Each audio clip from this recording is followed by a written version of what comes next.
the very best times here for you. May we do it again a time or two.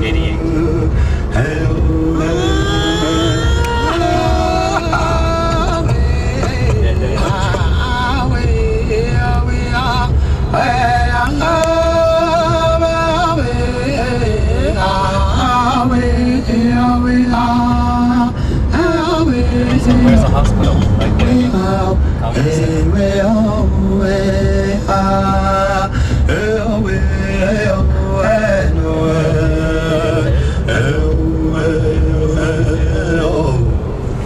Happy birthday to you. I'd like to wish you the very best times here for you. May we do it again a time or two.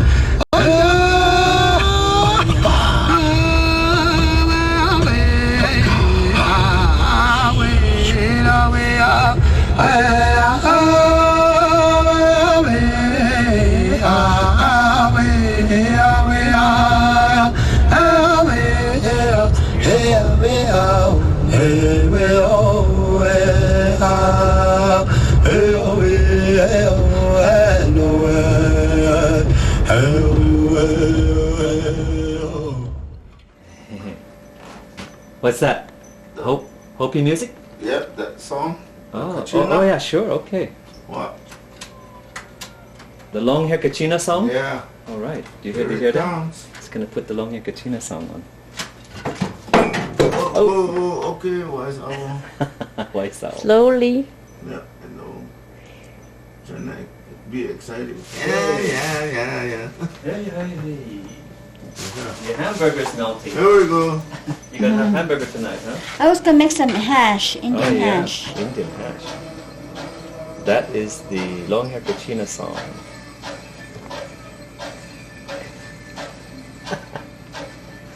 This is the snake, Pick up that because song. I come from the snake and the sand clan. Right here. I'll just put the sand that's traveling. My name's Kayenta. Angak-China is the Hopi name for long hair.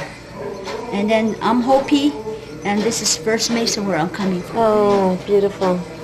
And then you can show the dog. This one's the long hair. You just stay The there. prayers represent the parrot and the eagle from the front and the back. Prayers for blessings. This one here is the sash belt. It's got the corn design. The Hopi belt's got the water wave design. And here's Kokopili playing his flute along the prayer where the rainbow emerges beyond the rain cloud. The rain cloud has the raindrops and the rain coming down, and the Katchina itself is emerging out of the pottery with the pottery designs, and it's got different kinds of capes. The bottom is the sun design, and the black and red represents the universe and the earth. And these type of costumes are woven by our brothers, our uncles, our grandfathers, given to the brides throughout the wedding, and we wear them when we do any kind of ceremonies. And the Katchina doll itself comes from the root of the cottonwood tree, preserved with the linseed oil, and painted with the rubber-based tempera. It started off with this type of wood at first, and then we used the tools that are the saw, the cooking saw, the rasp, butcher knife to cut the big pieces of wood off, pocket knives. We're listening. It's and then recording. The ice pick sometimes to get into smaller parts, and a pencil, of course, to make our designs on before we go on. And the wood burner is the only electric tool that we use to make hairlines. Paint comes from the art center that we purchased at Winslow, and this is one of the wood burners that's also used throughout the times. And smaller pieces like this are used for the base. And these are the paint brushes. They are made in different sizes. Once we start painting, You always we put them decide. into different sizes. And this is the linseed oil that we use to preserve our wood with. And then the wood After the glue. paint or before the paint? Before the paint. Right. So these are the type of tools that we use to make a piece of doll like this. Something to protect it because we're going on a long trip. And you do that thing with the numbers because other tribes started to like take the Katchina art away. What we signify our work with is with our trademark. Yeah. And the trademark comes from our mother's clan. So most of when a person is born, they go according to the mother's role. So she takes the clan, but still takes the father's last name. So to recognize our work, we put our symbols On there to know that, our family symbols. And my husband's doll, he's got a Eagle? raven, parrot raven. Yeah, that's his family line. This is the Katchinas that come from my clan, the snake, and that's the parrot, that Carlin's clan. And this is the lizard and the horny toad that belongs to the sand and snake clan. Great. In 1971, it was decided that Navajo residents living on what was defined as Hopi territory by the U.S. government were to be evicted, ethnically cleansed, if you would, from Hopi territory, in spite of the fact that in many cases the Navajos had lived on those lands for generations, to say the least. Starting around in the 70s, a legal defense fund was formed by Attorney Lee Phillips to represent these families facing relocation. And since then, an accommodation agreement was made in 1996, where the Hopis were willing to permit Navajo residency legal if they signed an accord saying that they would have a 75-year lease. My job, I'm a part of Peacekeepers, which is a 3-personnel staff organization that is designated to serve the needs of the Navajo families on the Hopi partition lands. If you say peacekeepers, what kind of an organization is that? Is that like by the government, or what kind of background? Well, that's a very interesting question. The government has funded Peacekeepers, but Peacekeepers is not through the government. It's not even through the Navajo Nation. So they like paying the money? They're The government has, they've provided a truck and for us to use. They've offered a grant, so our money is until that runs out, and it's set to run out in September. And because of the present economic situation, it doesn't look like it's going to be renewed. So we have to look for alternative means of funding to survive. How long is the project going? Like how many months or? I believe this is on its 5th year, and funding is set to run out in September. In Navajo culture, their religion is a pantheist religion, and they identify their deities with the landscape itself. So to practice their religion, they need to be on this land. Like, I don't know if it applies to both men and women, but I know when babies are born, I think this might be just for the females, the placenta and umbilical cord is actually buried on their land, on their home site. And so from birth, literally they have a type of connection with the land. And to remove them would be to violate their freedom of religion, which is supposed to be a God-given right to every American. And that's where I think the earlier lawsuits had their basis, is in you can't remove these people because to do so would violate their freedom of religion. What are the main goals of the project? Main goals would be to see that the agreement that was established in 1996 to legally allow Navajos wishing to sign the agreement to stay on their land, and by being legal residents, they're entitled to certain rights. They're entitled to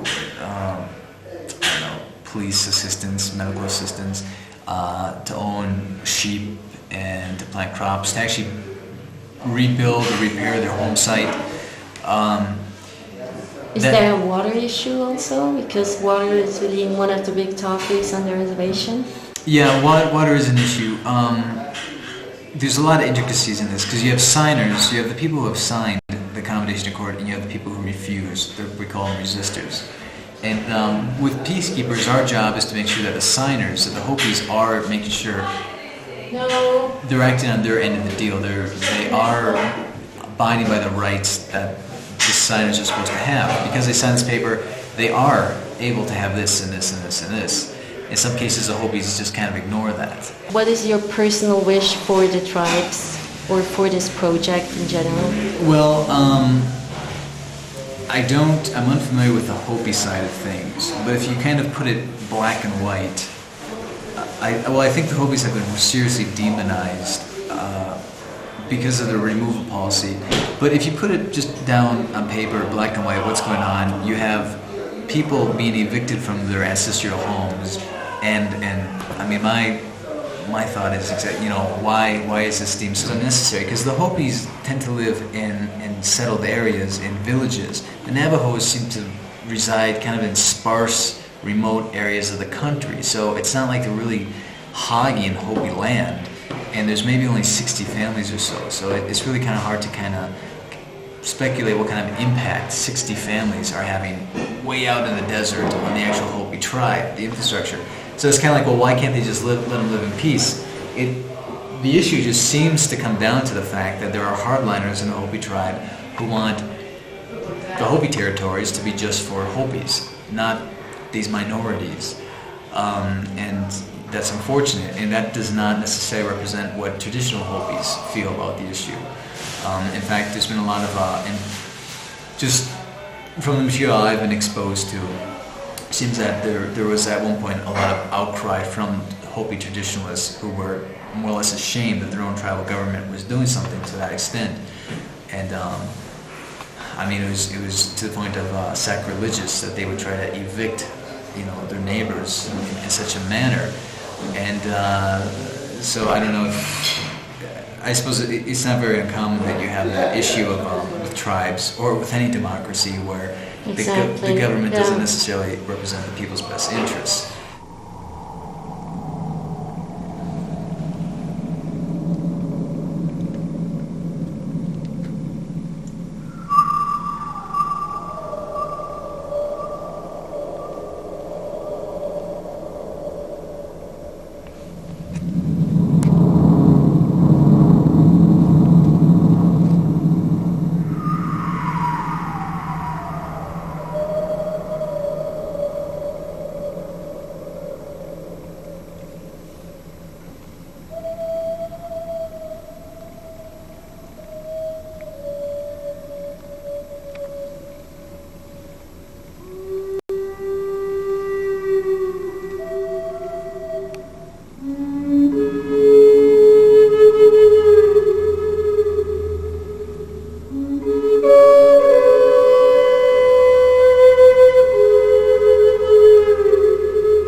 By the age of 22, lived and ventured in America, traveled through every state.